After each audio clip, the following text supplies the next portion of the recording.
Mtazamaji, karibu sana kwenye kliniki ya afya ya mapenzi na Dr. Paul Nelson Mwaipopo tokea Mwanza.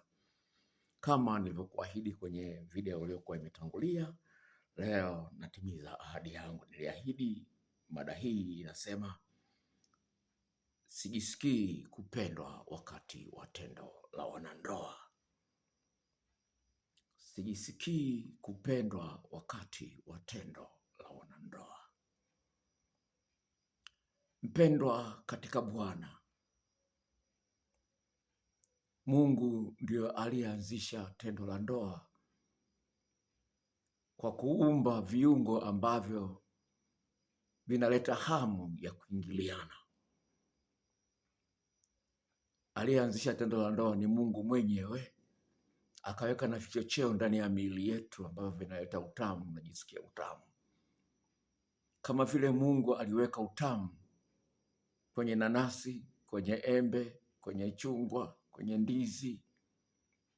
Anajua kwamba unapokula lile embe au lile tunda utapata vitamins ambazo ni muhimu sana kwa afya ya mwili wako. Kadhalika kwenye tendo la ndoa Mungu ameweka utamu.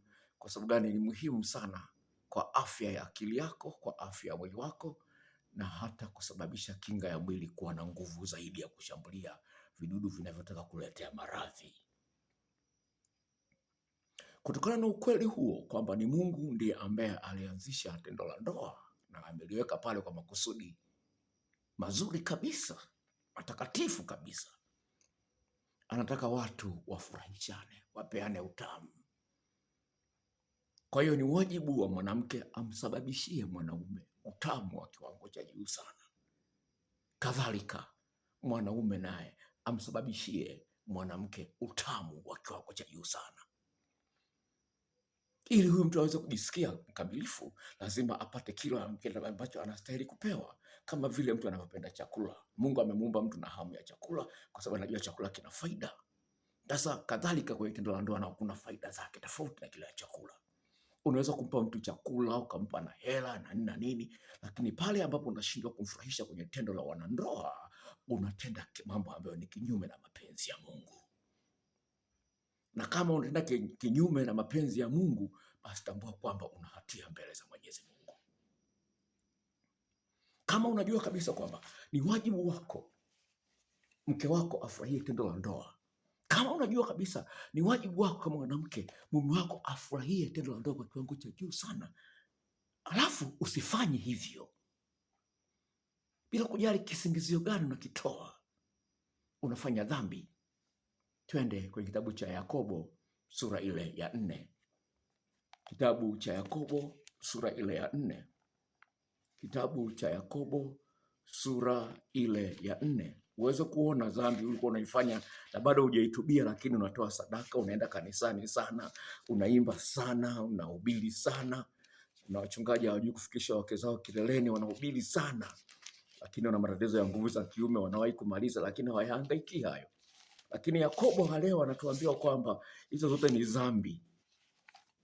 Utatoa zaka sana, utaimba sana, utaenda kwenye semina, utakesha sana sana, lakini haitakusaidia kwa sababu unatenda dhambi ambayo hujaitubia. Na leo nakwambia kwamba nafasi yako ya kutubu imefika leo. Maana hujui saa au siku ambayo Yesu atakuja. Shauri wako, mimi nakwambia tena. Haya, Yakobo sura ya 4 mstari ule wa 16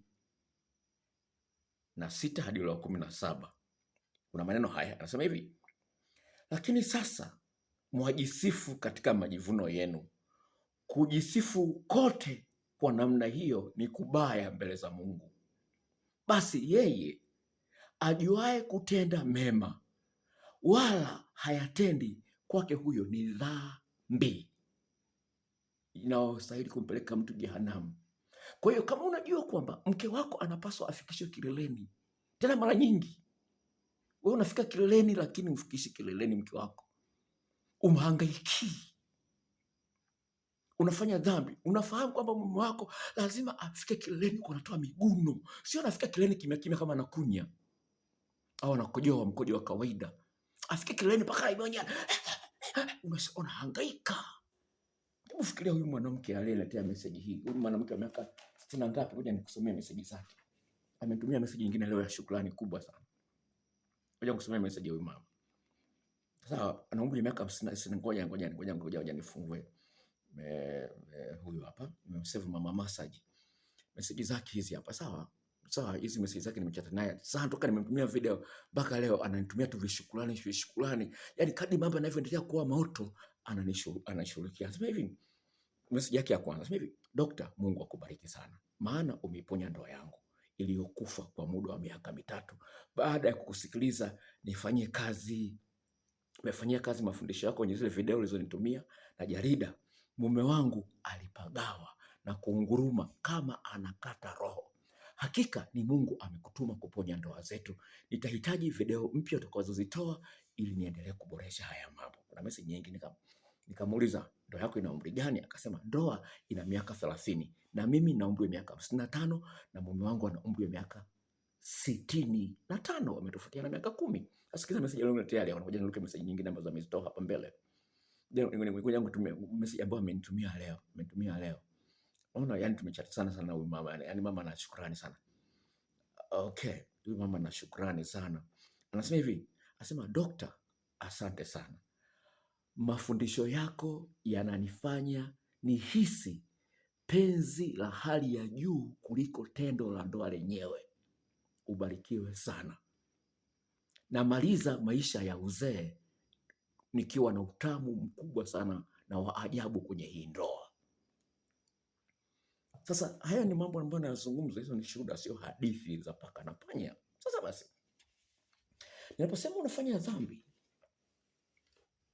ni kwamba mwanaume, Mungu aliyesema kwamba watu wake wanaangamia kwa kukosa maarifa, na amezungumza hilo kwenye Hosea 4:6, na amesema kwa sababu umekataa maarifa, nimekukataa wewe mwenyewe na hata watoto wako nimewakataa. Maana mwingine kwamba mume wako anapokuwa amechepuka anaenda nje, anahonga kwa mchepuko, lakini wewe hakuachii hela. Hiyo tayari neno limetimia la Mungu, limetimia. Na Mungu amezungumza kwenye Isaya 27:11 kwamba hata kuonea huruma.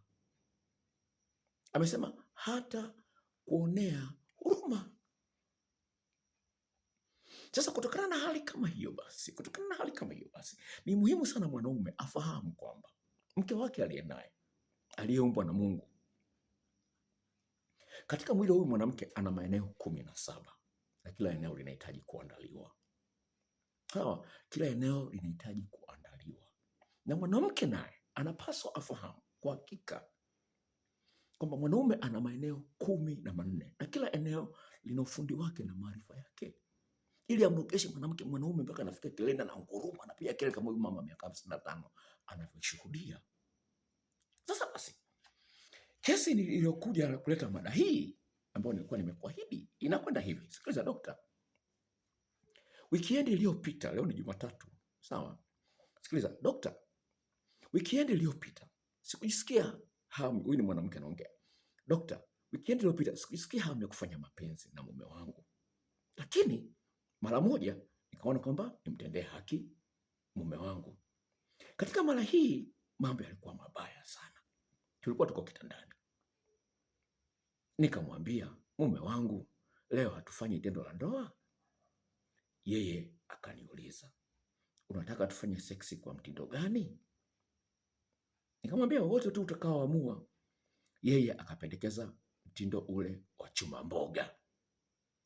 Sasa nilikuwa nimekaa kitandani nikimsubiri kwamba ataanza kwa kuniandaa vizuri kabla hajaniingilia. Yeye alichokifanya tu ni kuniambia tu niiname. Aliponiambia niiname nikajisikia vibaya, lakini nikakaa kimya, nikamnyonya kidogo. Anasema hivi, nikamnyonya kidogo. Baada ya kupiga magoti nikamnyonya nikiwa nimepiga magoti kidogo, alafu nikaweka mikono yangu kitandani nikapiga magoti nikainama ili aniingilie kwa mkao huo wa chuma mboga. Alijaribisha kuniingilia, lakini kwa sababu nilikuwa mkavu haikufanikiwa. Kwa maana mara nyingi ninahitaji kuandaliwa ili niweze kuloana na kuweza kuwa na ute kabla sijaingiliwa. Alijaribu tena dudu lake likasinyaa. Akajaribu lakini hakuweza tena kusimamisha dudu lake. Nikamwambia basi tuache. Dokta, nimejisikia sipendwi kabisa. Hivi kweli ni lazima nimuombe mume wangu aniandae? Yeye mwenyewe hajui. Nimejisikia kuto kupendwa kabisa. Hiki ni kilio kinachowakumba wanawake wengi sana. Sawa na wanaume na wenyewe inawakumba, kwa sababu kuna wanawake ambao hawajui hayo maeneo 14 ya kumwandaa mwanaume. Wanafanya tu kwa wajibu, wanapanua miguu, wananyonya tu kidogo, anaona amemaliza kila kitu. Sasa nimesema na nitarudia tena kwamba mnapofanya mapenzi kwa muda mfupi, uhusiano wenu unaelekea kwenye jalala, kwa sababu Mungu ameweka ndani ya miili yetu kichocheo kinachoitwa oxytocin. Hiki kichocheo kinasababisha umpendelee uliyomzoea kuliko mwanamke mgeni au mwanaume mgeni. Kinaleta mshikamano wa kihisia. Tafiti zimeonyesha wazi kwamba hili lipo. Yaani tafiti za kisayansi zinafanyika kwa experiment. Mwanaume ambaye alipuliziwa kwenye pua kichocheo cha oxytocin, alafu akatokea mwanamke mzuri akaja akakaa pembeni yake hapa, amevaa kimini, mapaja kama yale unayoona kwenye TikTok. Sawa, mapaja kama unayoona kwenye TikTok na maoo mazito, makalio mazito kama unayoona kwenye TikTok. Yaani wanawake siku hizi wanaonyesha kwenye TikTok makalio, wanajionyesha mapaja yao mazuri wanayaonyesha. Wanaume wanachanganyikiwa jamani. Sasa mwanamke asiyejua kumwandaa mume wake, alafu mwanaume anaona makalio mazuri na ile mapaja mazuri yako kwenye TikTok yanachezeshwa. Yanachezeshwa. Lazima mwanaume achanganyikiwe. Mimi mwenyewe nachanganyikiwa kiwaga. Kuna mapaja kama haya jamani. Na mimi mwenyewe kama mwanadamu nilichoe mapaja yako TikTok. Nikiangalia mama, mapaja haya. Ile hali ya kawaida. Hawezi, haikwepeki, ipo. Sawa? Ndio maana Biblia inasema kwamba mpingeni shetani naye atawakimbia. Maana atakuja tu. Atakuja tu. Upende usipende, uwe mchungaji, uwe mlokole au sio mlokole, yatakuja tu majaribu, yatakuja. Basi bwana, tuendelee na story. Sasa basi, nataka kusema ni hivi, ni kwamba usipojua maeneo yale ya kumshika mwanaume na kumshika mwanamke, unafanya dhambi, kwa sababu Mungu amesema kwamba pasipo maarifa watu wake wanaangamia. Lakini sio hilo peke yake. Nilikuahidi mstari huu na leo nimeuleta. Nimekuahidi mstari kutoka Biblia na leo nimeuleta. Wakorintho wa kwanza sura ile ya 10. Wakorintho wa kwanza sura ile ya 10. Wakorintho wa kwanza sura ile ya 10. Mstari ule wa 31. Basi mlapo au mnywapo au mtendapo neno lolote, fanyeni yote kwa utukufu wa Mungu. Sasa hivi lolote lile, tarudia maneno haya. Basi mlapo, mnywapo au mtendapo neno lolote, fanyeni yote kama utukufu wa Mungu. Sasa maana yake unapofanya pale, kama vile unafanya ibada, unamwabudu Mungu, lazima ufanye kwa heshima zote. Kila tendo unalolifanya lazima ufanye ukiwa na makusudi ya kulifanya kikamilifu, kiutoshelevu. Lazima uhakikishe mwenzio amepata raha ya kiwango cha juu, ili asije akachepuka. Inamaanisha kwamba mawazo yako yote, matendo yako yote na mwitikio wako wote, hata kwa kitu kidogo kama kulamba kitovu cha mpenzi wako, kitovu cha mke wako, kulamba kile kitovu cha mke wako. Hujawahi kulamba kitovu cha mwanamke, sababu hujui thamani yake. Mungu amekiweka kina makusudi pale. Uone kwamba hayo ni makusudi, mpango wa Mungu. Umlambe kitovu cha mke wako, ni mpango wa Mungu. Sasa tunaenda kwenye eneo nyingine. Wakolosai 3:23. Yanarudiwa hayo maneno kwa msisitizo. Wakolosai mstari wa 23 hadi wa 24. Sikiliza maneno haya Bwana. Wakolosai 3:23 inasema hivi: lolote mfanyalo lifanyeni kwa moyo kama kwa Bwana mwenyewe, wala si kwa mwanadamu, mkijua ya kwamba mtapokea kwa Bwana ujira wa urithi, si kwa wanadamu. Mjue kwamba mnamtumikia Bwana Kristo. Unaweza kuona, narudia tena mstari wa 23.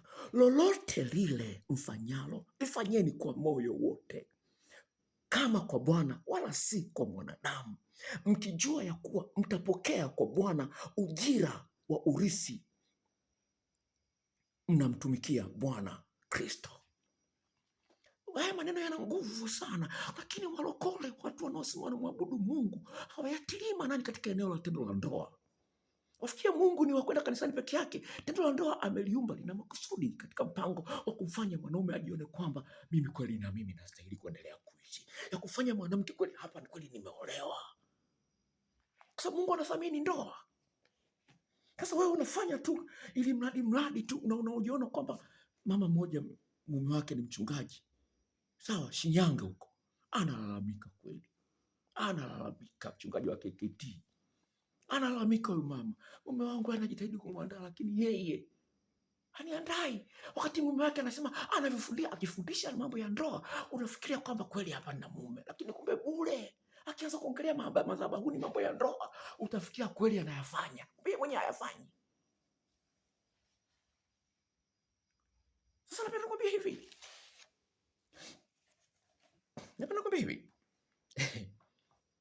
kuna kitu kinaitwa intentionality kwa Kiingereza, watu ambao kijui. Sasa kama haya mambo hujayasoma, utachukulia mambo kawaida sana. Kwa mfano, ngoja nikupe neno kidogo zaidi. Watu wengi wanapata shida, ni kitu kidogo sana. Achana tendo la ndoa peke yake, kitu kidogo sana. Kumtamkia mke wako kwamba nakupenda uso kwa uso, watu wanapata shida sana. Unasubiri mke wako akwambie nakupenda ndio useme hata mimi nakupenda. Unaona jinsi gani ilivyokuwa inaboa? Yaani wewe kuanzisha kumwambia mwenzio nakupenda, unapata shida sana. Yaani mpaka yeye aanze akwambie nakupenda, unasema na mimi pia nakupenda. Haipendezi hiyo. Mwenzio anajisikia vibaya. Kwa nini siku zote mimi ndio natangulia kuambia nakupenda? Kwa nini? Kwa nini siku zote mimi ndio nakuandaa na kunyonya, wewe mbona uninyonyi? Kila unalofanya fanya kama unamfanyia Bwana. Ndivyo unavyomfanyia Bwana hivi kweli? Kilegelege namna hii. Ndivyo unamfanyia Bwana Mungu kilegelege namna hii kwa tendo la ndoa. Hivi kama wewe ungekuwa unafanya mapenzi na Mungu, ungekuwa unamfanyia hivi? Sasa unampenda Mungu. Unapenda Mungu kweli hivi? Mbona mimi nimeumbwa kwa mfano wa Mungu? Haleluya. Mwanadamu Biblia inasema kwamba ameumbwa kwa mfano wa Mungu. Sasa unamfanyia tu juu juu. Kwa nini? Nimekupata. Bwana ameniletea hilo neno kwenye akili, nimekuletea. Nimekupata, nimekunasa hapo leo. Utakwepea wapi? Ameumbwa kwa mfano wa Mungu. Ufanya kama vile unaogopa kabisa, nikikosea hapa naenda jehanamu. Hapa huyu mwanamke asipofika kileleni mimi naenda motoni. Kwa sababu imeandikwa, lolote lile unalojua kwamba ni jema linakupaswa kufanya, lakini likakushinda kufanya, umefanya dhambi. Sasa utakwepea wapi? Biblia imekwambia na mimi nimekwambia hapa, ili uache hiyo dhambi ya kumwacha mke wako afiki kileleni.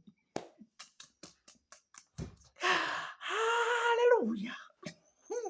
Wakasege wana naenda yake wakasege wana. Haleluya. Bwana Yesu asifiwe. Sasa najisikia sipendwi wakati wa tendo la ndoa. Ndugu zangu wapendwa katika Bwana, tendo la ndoa lina nguvu ya ajabu sana. Na wanawake wanachepuka, wanaume wanachepuka kwa sababu tumeshindwa kuitumia nguvu ya tendo hili. Haya, nirudie tena kwa faida ya wasikilizaji wetu wapya, watazamaji wetu wapya. Tuende kwenye kitabu cha Wimbo Ulio Bora sura ile ya 8. Ninapokuambia tendo la ndoa lina nguvu kwa sababu aliumba tendo la ndoa ni mwenye nguvu, Mungu aliye hai. Wimbo Ulio Bora sura ile ya 8 mstari wa 7. Sikiliza. Maji mengi hayawezi kuuzimisha upendo, wala mito haiwezi kuuzamisha. Kama mtu angetoa badala ya upendo mali yake yote nyumbani mwake, angedharauliwa kabisa. Amba nirudie tena hapa, sawa? Sawa. Wimbo ulio bora, narudia, naongezea mistari hapa. Wimbo ulio bora, naona nimeacha mistari mingine ambayo ni ya muhimu. Wimbo ulio bora, sura ya 8 kuanzia mstari wa 6. Sikiliza maneno haya. Sasa hivi, nitie kama muhuri moyoni mwako, kama muhuri juu ya mkono wako, kwa maana upendo una nguvu kama mauti, na wivu ni mkali kama aera. Mwako wake ni mwako wa moto, na miale yake ni kama miale ya Yahwe. Maji mengi hayawezi kuzimisha upendo, wala mito haiwezi kuuzamisha. Kama mtu angetoa badala ya upendo mali yake yote nyumbani mwake, angedharauliwa kabisa. Unadharauliwa, una tatizo la kuwahi kumaliza, unashindwa kurudia tendo la ndoa, hujui mwanamke ana maeneo 17. Hebu fikiria, ukipewa mtihani wenye maswali 17, wewe ukafanya 4, utafaulu huo mtihani? Utafaulu huo mtihani? Utaenda jehanamu.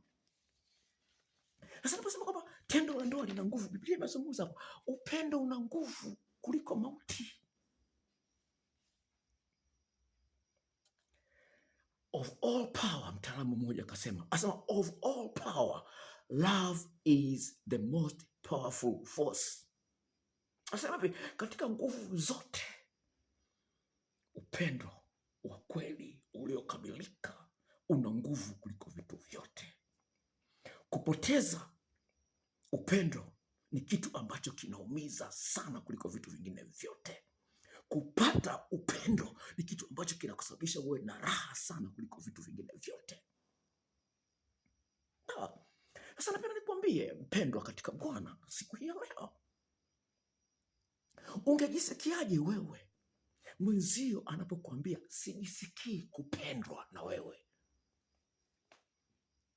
Ungejisikiaje pale mumeo angekuambia sijisikii kupendwa na wewe? Huyu mama wa miaka 65 nilimsomea message zake, anasema nimeanza kufurahia mapenzi uzeeni katika umri wa miaka 65 baada ya kumtumia video na majarida. Haya, kuna watu wengine wanafanya mapenzi na majini. Umeshasikia hizo story? Watu wanafanya mapenzi na majini. Mtu mmoja anafanya mapenzi. Mama mmoja alikuwa ananisimulia historia kweli. Anasema anashangaa tu mume wake yuko mpaka jasho linamtoka, anafanya mapenzi na mwanamke asiyemuona. Kwa miaka 2 ameshindwa kufanya mapenzi na mwanamke wake, hana hamu. Unajua ni kwa nini? Ni kwa nini majini yanaingilia kati? Ni kwamba pale unapomdharau mke wako, hufanyi bidii ya kufikisha kileleni. Pale usipomhangaikia mumeo anafika kileleni, basi tu, yani ufanyane mapenzi tu ili mradi tu. Hujui maeneo yale 14 ya kumshikia huyu mwanaume, hujui.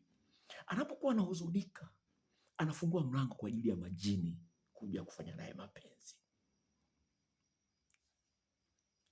Hili ni jambo ambalo linatokea, lakini watu hawalijui. Katika ulimwengu wa kiroho hakuna vacuum, hakuna sehemu ambayo iko tupu. Kwa mwenzio anavyosikitika, anungunika na kunungunika juu ya mambo ambayo unashindwa kumfanyia wakati ni haki yake, kutokana na kitabu cha Wakorintho sura ya 7 mstari wa 1 hadi wa 9. Tunaona kwamba ni haki mwenzio apate furaha na utamu wa kiwango cha juu, ni haki yake. Kwa hiyo umtendee haki na unafanya dhambi mbele za Mungu, kutokana na Wakorintho wa 1 sura ya 7 mstari 9 ya mwanzoni. Kwa hiyo haya ni mambo ambayo unapaswa kufahamu. Na ukiona mwanamke anakuambia au mwanaume anakuambia kwamba sijisikii kupendwa kutokana na hayo unayonifanyia, tambua kwamba hapo aidha ameshaanza kutafakari juu ya kuachana na wewe, au ameshaanza kukusaliti, au anafikiria kukusaliti. Hakuna sehemu nyingine zaidi hapo. Mwenzio anapokuwa hajisikii kupendwa na wewe, anaweza kuwa anafikiria kuachana na wewe, au anafikiria kuanza kusaliti, au tayari ameshaanza kusaliti. Usiruhusu mpenzi wako akaboreka na wewe. Kuwa na mbinu nyingi na mambo mengi ya kumfanyia mwenzio. Manake anapokuambia sijisikii kupendwa, manake kuna mambo ambayo humfanyii kama alivyokuwa anatarajia afanyiwe. Kuna mambo alikuwa anatakiwa aambiwe kama ambayo humwambii, humsifii. Kwa mfano, sawa, swala la kumsifia mwenzio katika maeneo mbalimbali watu wengi wanaliachia. Mtaalamu mmoja akasema hivi, when there is scarcity of appreciation, one start to feel unvalued. Pale ambapo mwenzio anajiona humthamini, sawa, humwonyeshi kwamba ana thamani kwako, ana mchango mzuri katika maisha yako, anajisikia yeye mwenyewe kwamba hana thamani kwako, lakini sasa anajikuta huko anatongozwa. Sasa inakuwaje kwa mume wangu sina thamani, lakini huko natongozwa? Inakuwaje kwa mke wangu sina thamani, lakini wanawake wananiombaomba vocha, wananitongoza kwa staili ya kuniombaomba vihela vya lunch na nini? Inakuwaje? Wananitania tania tu kimapenzi. Inakuwaje mke wangu mwenyewe ana utari, mbona huku wananitania tania? Sasa anaona kwamba thamani yake iko nje. Wako wewe hata hauna thamani. So, anasema hivi, the lack of not being appreciated can be due to taking things for granted without even realizing it. Sasa hivi bila kutambua, pale ambapo unashindwa kuonyesha shukrani, uthamani wa mwenzio kwamba ni wa thamani kwako, ni kwamba unamchukulia tu kwamba poa tu, si upo, tamtia tu, nitakutia tatia, unamchukulia tu poa tu. Anasema hiyo inasababisha mwenzio awe na huzuni ndani ya nafsi yake, atitafutia faraja nje ya mahusiano yako. Kwa hiyo haya ni mambo ambayo yanapaswa yafanyike, sawa. Kwa hiyo haya ni mambo ambayo nayazungumza hapa. Mnafikia kwamba daktari anaongea tu biashara, ataka auze video zake. Hamna, shuhuda ninazo kwamba haya mambo yanaleta faida kwa watu ambao wanajua kuyafanyia kazi. Hebu fikiria huyu mwanaume anasema hivi, sikiliza, ni karatasi hapa. Huyu mwanaume anasema hivi, daktari, niko ndani ya ndoa mwaka wa 6 na siku hizi za hivi karibuni sisikii msisimko wa kufanya mapenzi na mke wangu. Tunajitahidi kufanya mambo mengi sana, lakini naona mke wangu hatoi ushirikiano wa kutosha. Kwa hiyo tendo la ndoa halinipi msisimko kabisa siku hizi. Hivi nakoseaga wapi? Unaweza kuona nakosea wapi? Unaweza kuona jinsi gani ilivyo? Asema nakosea wapi? Ni pale ambapo unakosa ushirikiano kutoka kwa mke wako. Tayari naye roho yako inanyong'onyea. Kwa hiyo huna tarajio ya kitu tofauti, huna tarajio ya kitu kipya kutoka kwa mwenzio. Kwa hiyo uweze kutamani kufanya biashara ambayo unajua haina faida. Uweze kutamani fanya biashara ambayo haina faida, uweze kutamani. Lakini pale unapotarajia mke wangu ataninyonya korodani zangu, sawa, sijawahi kunyonya korodani. Mke wangu ataninyonya korodani zangu, atazilamba vizuri. Mke wangu ataninyonya kitovu changu, atachezea chuchu zangu, nasikiaga raha akichezea la shingo yangu. Ukiona tayari dudu linasimama lenyewe, unapata ule msisimko. Lakini mke wako kuchezea korodani hajui. Unapokuwa umemaliza mara ya kwanza kukusaidia urudie raundi ya pili hajui. Lakini ukienda mchepukono unahangaika kweli kwa ajili yako. Sitamsahau mke wako. Sasa Biblia inasema nini? Biblia inasema nini katika haya yote?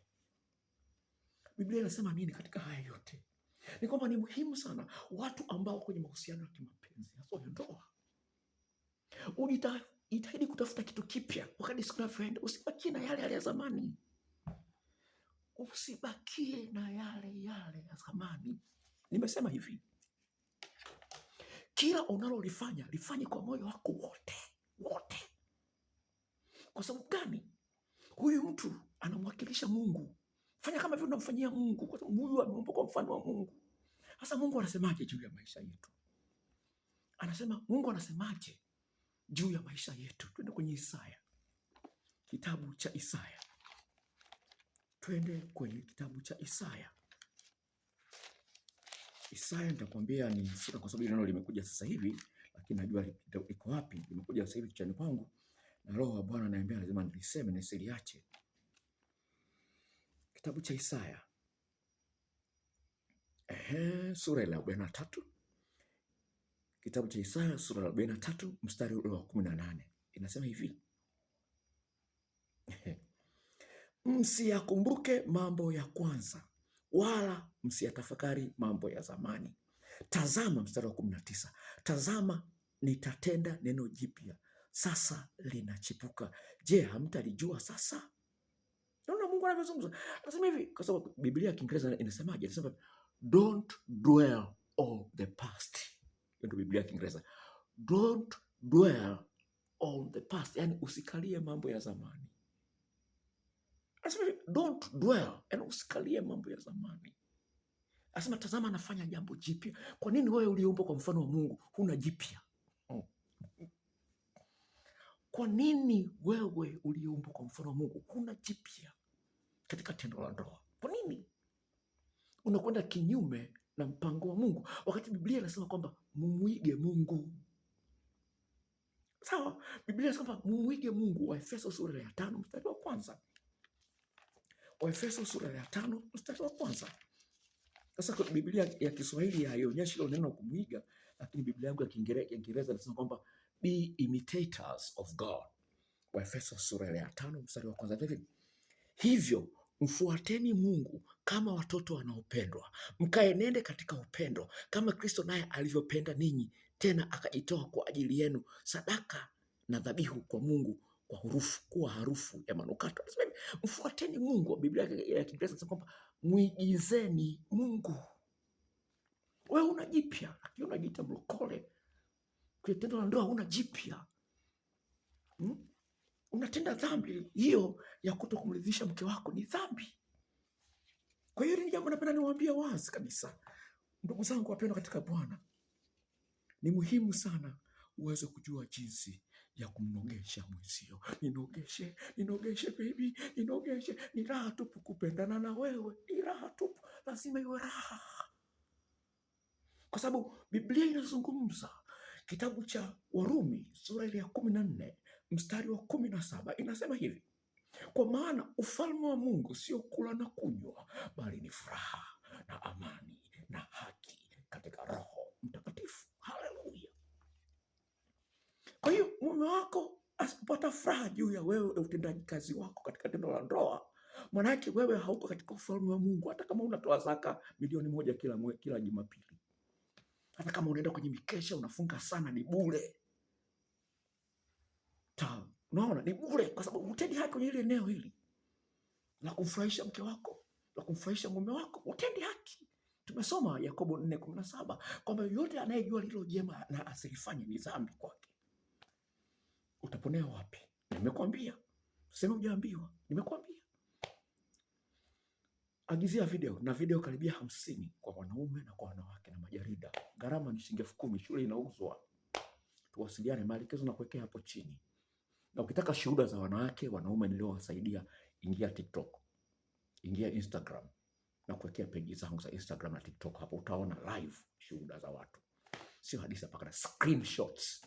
Kama unaangalia video hii kwa mara ya kwanza, subscribe ili nitakapoweka video nyingine upate taarifa haraka. Kuna video nyingine inakuja tamu sana ambayo inakaribisha Valentine. Sawa, kuna video nyingine kali inakuja kukaribisha siku ya wapenda nao. Kaa chonjo. Subscribe. Bye bye.